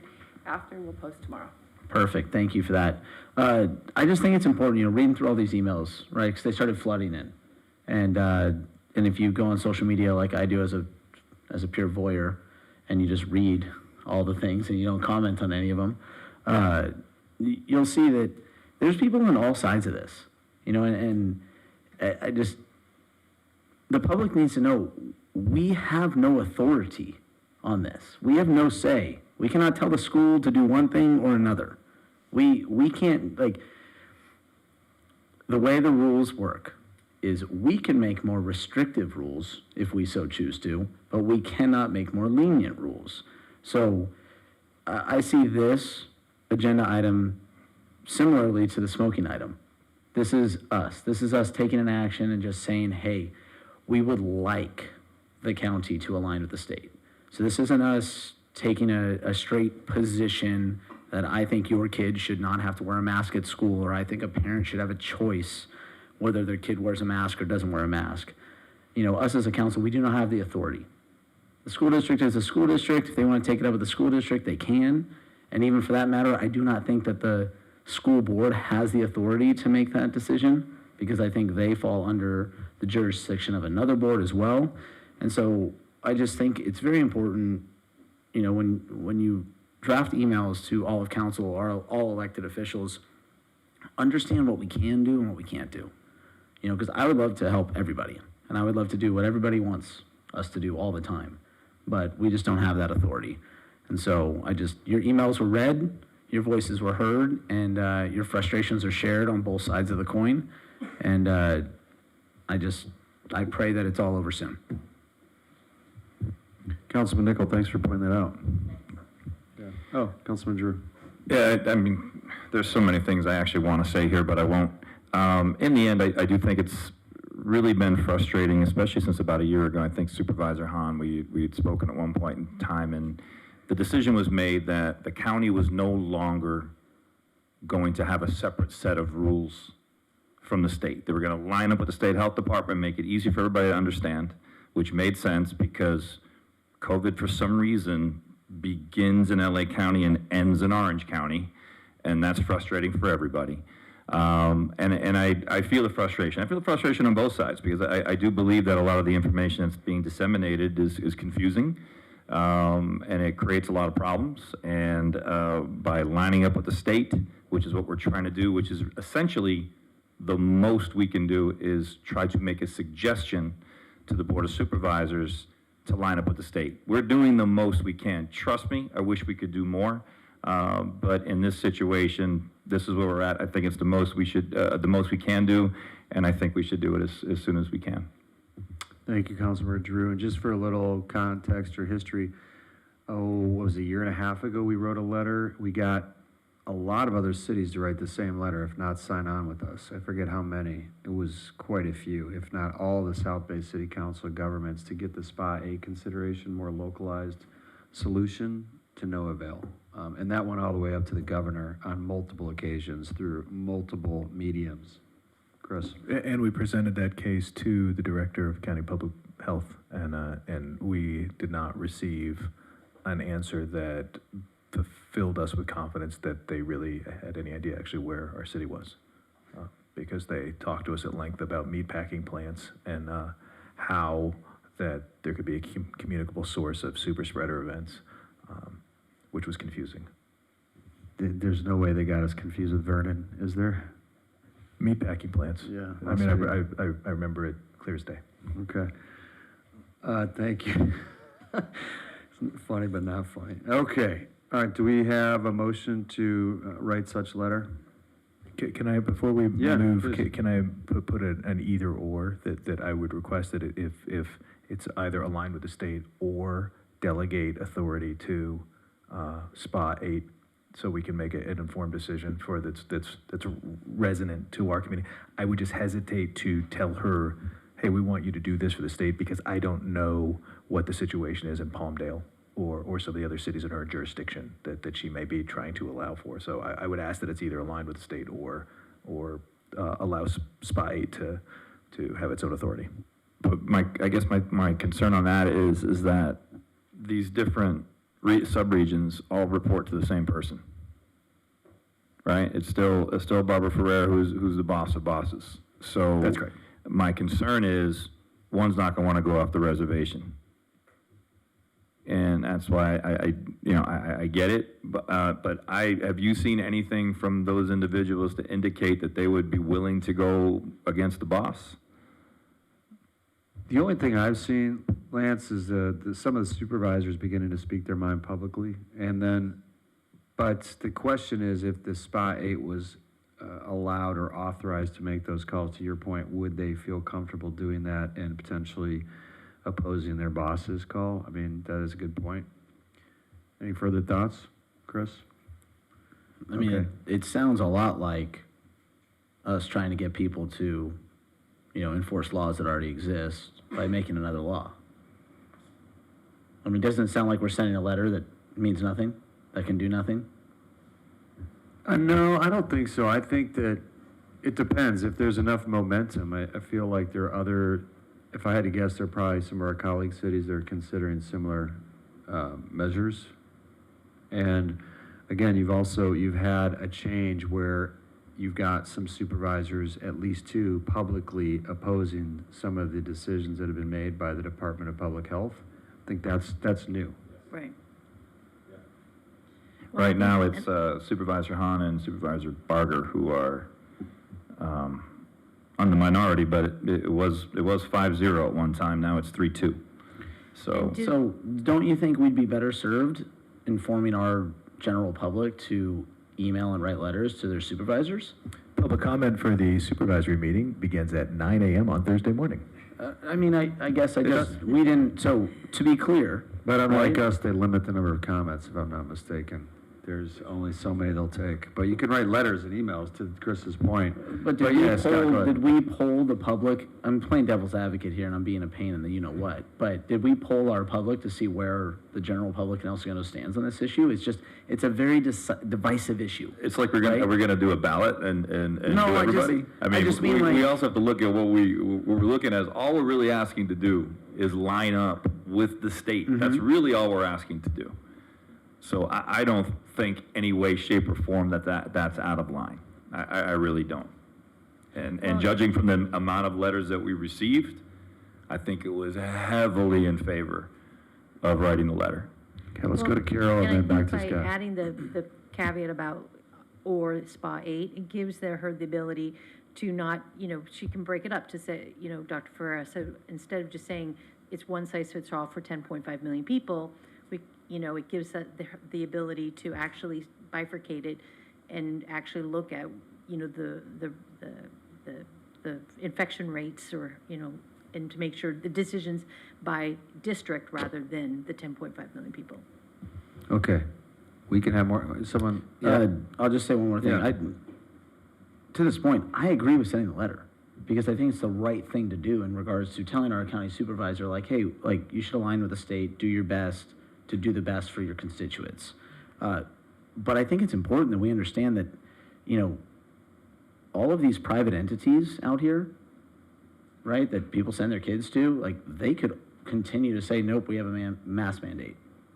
And there's nothing we can do about it. Right. There's nothing that the county can do about it, right? I mean, at some point, people need to understand that, if a business, say, has underlying conditions and they have concerns about this, regardless of where you stand on this issue, they could say, hey, like, you still need to wear a mask, come in here. I'm not going to align with the state, or I'm not going to align with the county, right? You're actually leading me where I want to go, which is it should be a choice. Any private business has the opportunity to sit there and say, hey, I don't care what it says, this is what we feel comfortable with, but that's a choice. And then you have a choice about whether to actually go in there or not. Right now, there is no choice. And I think that is the underlying issue where people are so frustrated right now. You got a choice in Orange County, you don't have a choice in LA County. That's just weird. It just is, doesn't make sense. So, anyway, I think we're all on the same page. well, let's see. To a We point. haven't heard a motion yet. So we had a kind of a proposed motion, then Chris had somewhat of a substitute motion. Would someone like to make an official motion? I'd like to make a motion as is written. I don't want to put Okay, let's go with that one first. Do we have a second on that one?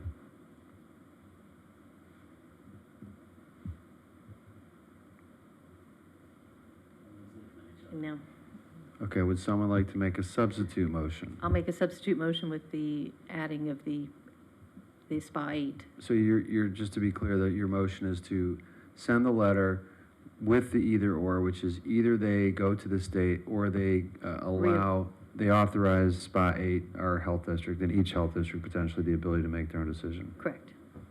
Okay, do we have a second on that? Nichols, second. Okay, any further discussion? We really think that if they went to subdividing it out, that you think that those individuals would go against their boss? Well, it's not. This is just making it for no reason, to be honest with you, No, it's because they not going won't. against their boss. I mean, Dr. Ferreira could make that decision to say, the rate of infection in SPA 8 is lower than SPA 1, so I'm going to allow SPA 1 to release the mandates. I think that it provides a small but potential path forward, because I think if someone at the county has to make a decision based on a highly impacted area and a low impacted area, it has to make a one size fits all, that by definition of that job, they're going to defer, they're going to make all the things based upon the most impacted unit. At least this provides a pathway forward.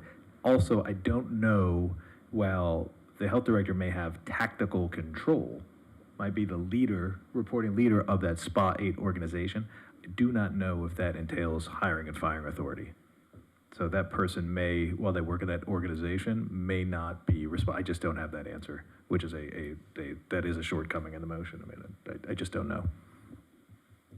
Okay, Got a Well, first? in that meeting we had with all the cities, and we were introduced to the director of the SPA 8, and one of the things we had asked was, who do you communicate? And the answer was the city manager. It would be interesting to see if that person actually has been communicating with the city managers. I know she's been coming to, either her or her representative has been coming to most of our council of government board meetings for updates. And we have expressed the same concern as a board pretty consistently. Okay, we have a first and we second. Any further discussion? Okay, we're gonna call for the vote. Madam Clerk, please. Councilmember Drew, Something's better than nothing. Yes. Councilmember Nichol, Aye. Councilmember Perstuck, Yes. Mayor Pro Tem Pimentel, I agree, it's not a great one, but yes. Mayor Boyle. Yes. Don't think I've ever had a vote like that before. 5-0 as amended. Okay, let's see. We're gonna go to, thank you all. Good discussion. Hopefully we get somewhere. City Attorney, reports, please. Not this evening, thank you, Mayor. Mr. Lilio, oh, by the way, I just want to acknowledge publicly, thank you, and Mr. Lilio stepping up right away as our acting city manager. He's been with us how many years now? It'll be 6 years in March. 6 years feels like 39. Commutes all the way from Santa Clarita Yes, to sir, be Mayor. here. Thank you very much. We know that's a painful drive every single day, and we appreciate your leadership. You've done an incredible job in the finance department, and thank you for stepping up to fill this role as we have a subcommittee of Councilmember Giroux and Mayor Pro Tem Pimentel working on an interim city manager, and then we will start the recruitment process in earnest for a new city manager. And Joe, we really appreciate your leadership. You've served the city well. All right, I have unfortunately another memorial to read. I'm sorry, Mayor. Yeah. I just have one. I didn't allow you to speak, did I? I'm sorry. Thank you, sir. First of all, I want to thank Mayor Boyles, city council members for confidence in appointing me the acting city manager. This Monday, City Hall and the library will be closed for President's Day holiday. So that's something that the public should be aware of. And this, for next council meeting, March 1st, there are several staff presentations. Some of the key ones are going to be the downtown outdoor dining, presentation of the fiscal year 2020-2021 annual financial report, cannabis initiative, and then the mid-year budget review for our current fiscal year 2021-2022. Thank you, Mayor. Thank you. Oh, you know what? Two things really quick. One is that we're meeting our new county supervisor, Holly Mitchell, this Thursday. I think everyone's going to that, everyone on the dais for a meet and greet. And then I think maybe a dinner will follow, thanks for Hermosa Beach for setting that up. And we're looking forward to that and introducing her to our city. And a longtime member of the community, one of my neighbors, wrote a letter to me recently, so I just want to ask if you would follow up. I think Chief Bermudez was following up as well. It was about the ability for a cannabis delivery company to be able to advertise on the back of a Ralph's receipt. And I can get you the name afterwards, but she's in here a lot in the council chamber, and I know she'd appreciate a response. I believe there's nothing to prevent us from doing so, but if you could, Mr. Hensley, maybe you could look at that and weigh in, and if they aren't allowed to do that because it's illegal in this city, that would be great to know, but we should get on that. And I can provide more context on that. And just real quick, just on that point, Mr. Leo and I were talking about this. The city staff is still receiving a lot of emails about things that need to be fixed, and it really would benefit the city staff to actually, if you could do it through the website, because then there's a logging and tracking mechanism. Because if an email comes in, it's really hard to keep track of it. But so instead of just emailing the city staff, I mean, you still can if that's your choice. However, we would prefer if you entered into the Fix It button on the website so that we can actually track and log and actually make sure that everything is being addressed and taken care of. Great point. Thank you, Councilmember Drew. And then, Joe, one more thing on next meeting's agenda. The outdoor dining, do we have enough public input on that in advance of that meeting? We can push it off to the 15th. Well, there are- wait, this is, you've got a conflict on this, Mayor, we need to. Oh, sorry. It's all right. Someone else can ask that question Yeah, later. well- Pretend you didn't hear that. My apologies. Even though it's beyond just downtown, but I guess. Okay. Do we need, Mr. Lilly, do we need to cast about for more public input for the outdoor dining coming on the first? I'll ask the Development Services Director, Mike Lown, how much we've actually solicited, how much feedback we've received, and if it's not a sufficient amount, we can push it off to the 15th. Okay, thank you. Okay, thank you all. Unfortunately, I have another memorial to read, and then after that, the council will be going back into closed session to resolve a quick matter that we were talking about earlier. And this is for a long-term employee of the city. And we're going to adjourn in his honor. And this man, I only got to meet him briefly, but I hear a lot of folklore and legends and stories about what a kind man he was and what a great leader. It is with great sadness to report the passing of retired Chief of Police and City Manager John Jack O'Waite on February 1st, 2022, at the age of 74 in Prescott, Arizona, after complications from a recent surgery. Jack was surrounded by family at the time of his passing.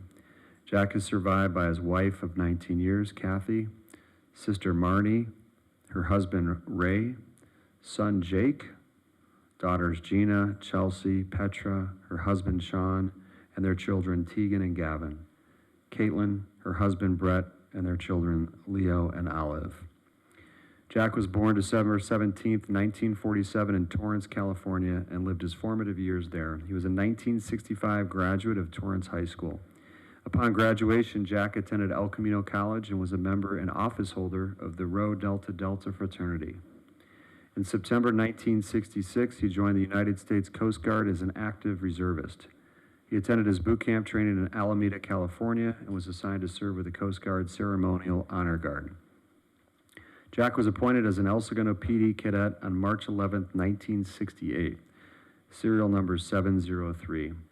Jack resigned his cadet position on December 26, 1968, to accept a position with the LA Police Department, where he graduated #1 in his academy class. He returned to El Segundo PD a year later and was appointed as a police officer on December 8, 1969. His serial number was 260. Jack was promoted to sergeant on July 30th, 1973, lieutenant on January 19th, 1985, captain on April 5th, 1989, and chief of police on July 28th, 2001.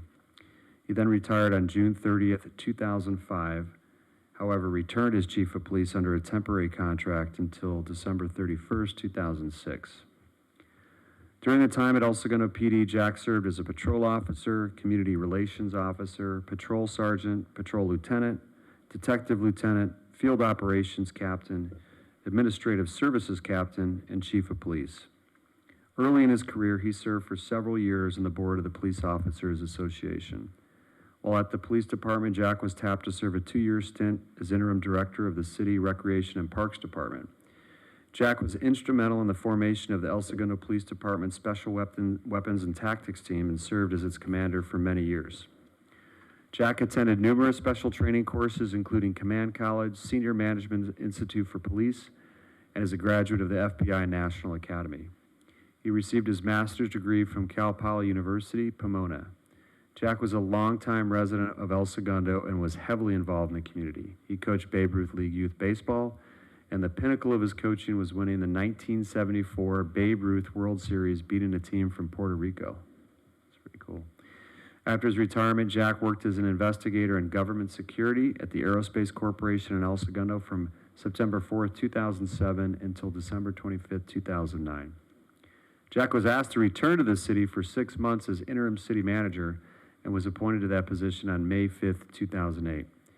Near the conclusion of his 6 months, the city council asked Jack to stay on and appointed him full-time city manager on October 1st, 2008.